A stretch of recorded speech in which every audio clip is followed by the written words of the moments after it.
First tonight, the aftermath of an extraordinary election night in America, one that potentially ushers in a new era of uncertainty. Polls suggested it was all on a knife edge, but it ended up being anything but. Donald Trump has stormed his way back to the presidency of the United States, taking a sweeping number of battleground states and denying Kamala Harris any realistic path to the White House.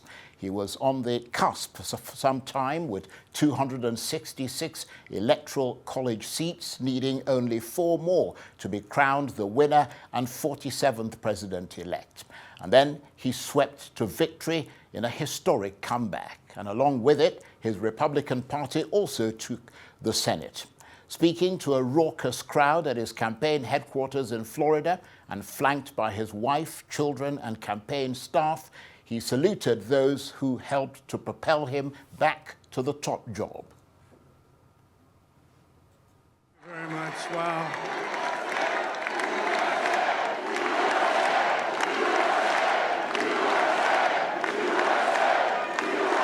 Well, I want to thank you all very much. This is great. These are our friends. We have thousands of friends on this incredible movement. This was a movement like nobody's ever seen before. And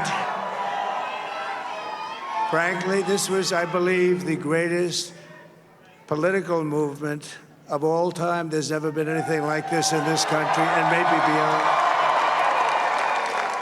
And now it's going to reach a new level of importance because we're going to help our country heal. We're going to help our country heal. We have a country that needs help, and it needs help very badly.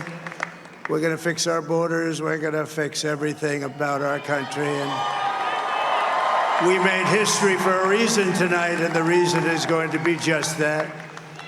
We overcame obstacles that nobody thought possible, and it is now clear that we've achieved the most incredible political thing. Look what happened. Is this crazy? Donald Trump. So joy for Mr. Trump and his base, but for supporters of Kamala Harris, it was a chastening night. Early in the evening, as results trickled in showing a Republican surge, Ms. Harris cancelled her speech to the party faithful, and dejected Democrats streamed away early from Harris's campaign headquarters at Howard University in Washington, D.C. So a split country and a fractured America, and for the losing side, a gloomy mood.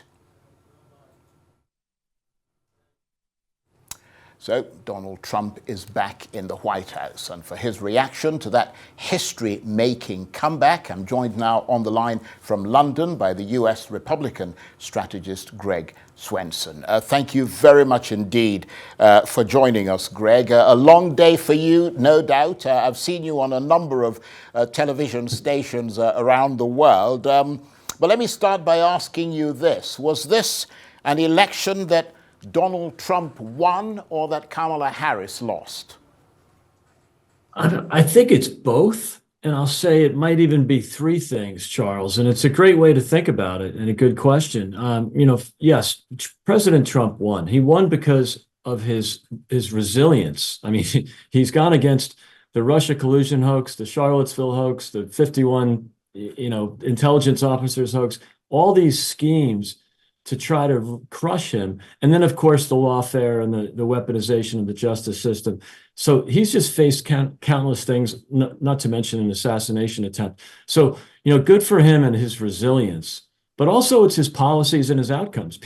Even people that don't miss Mr. Trump, they miss peace and prosperity from his first term that they really enjoyed.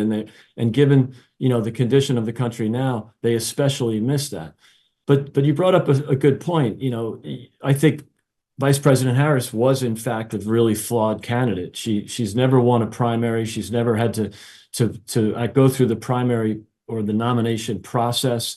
She dropped out in 2020 with polling under 2% nationally.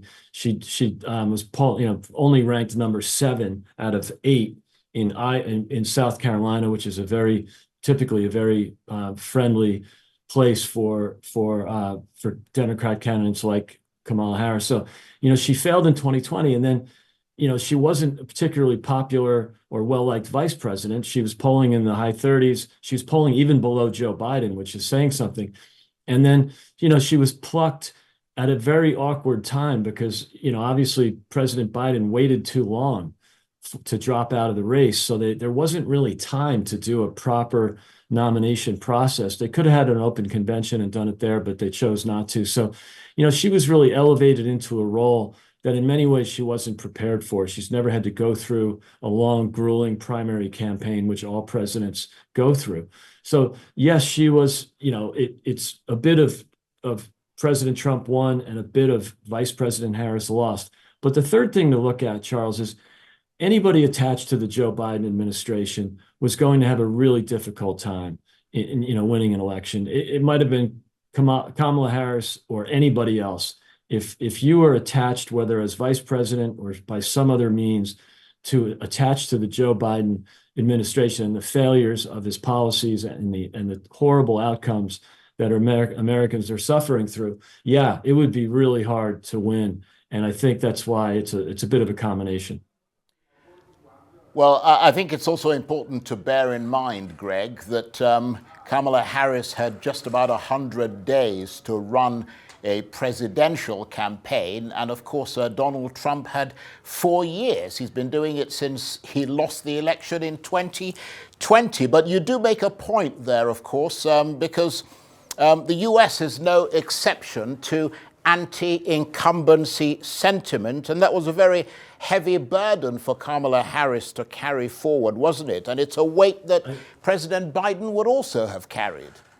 Yeah, I think, you bring up a good point, Charles. There is an anti-incumbent, movement around the world. But also, if you just stick to America and even historically, no party in power has ever been reelected when the right direction, wrong direction metric is as bad as it is now. So in other words, when the percentage of people who think the country is moving in the right direction is 28%, where it is right now, that is a bad formula, and no one's ever survived that. No incumbent has ever survived that. So even back when incumbents had a great advantage of incumbency, which they did for decades, for generations. So, with 70% of the people thinking the country's on the wrong track, that's all on Biden and Harris. And I think given that Vice President Harris was part of the administration and also very connected to the two top issues that Americans care about, the inflation and the economy, as well as the border crisis, she was a big player and played a big role in both of those debacles. And I think that's one of the issues that cost her at the election. And I mean, just picking up on what you're saying there, Greg, which I think is very interesting, following on that issue of the economy, for example, that the economy is actually doing well, but yet Americans don't get that sense. I mean, why is that? How do we explain that discrepancy between sort of what's happening and what people feel is happening? I think a couple of ways. One is the metrics that most people use for the economy, to measure the economy, is GDP growth. And yes, there is GDP growth. It's coming around 2% or higher, and that's usually considered okay. It's not super robust, but completely adequate and consistent with the last 2 decades. However, most of that growth is in government, and that's where voters really get frustrated. When they see the non-farm payroll number come out at 12,000, which is really anemic, the consensus was 120,000. It comes in at 12,000, but the reason it came in at 12,000 is there were 28,000 private sector jobs lost and 40,000 government sector jobs created for a net of 12,000. 63% of the jobs in the last report were government and healthcare, which is predominantly government. Over the last year, 60% of the jobs have been again government or healthcare.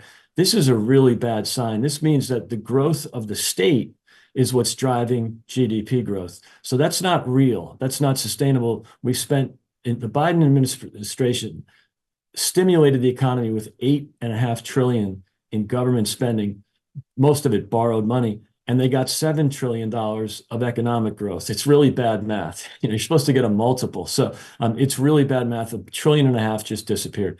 The second thing is, Charles, what the metric that really matters for voters is wage growth. And wage growth in the Trump years was up 2% a year on average. In 2019 alone, it was up 6.8%. It was much higher for African Americans. It was 7.8% for African Americans. It was 8.8 for Hispanics.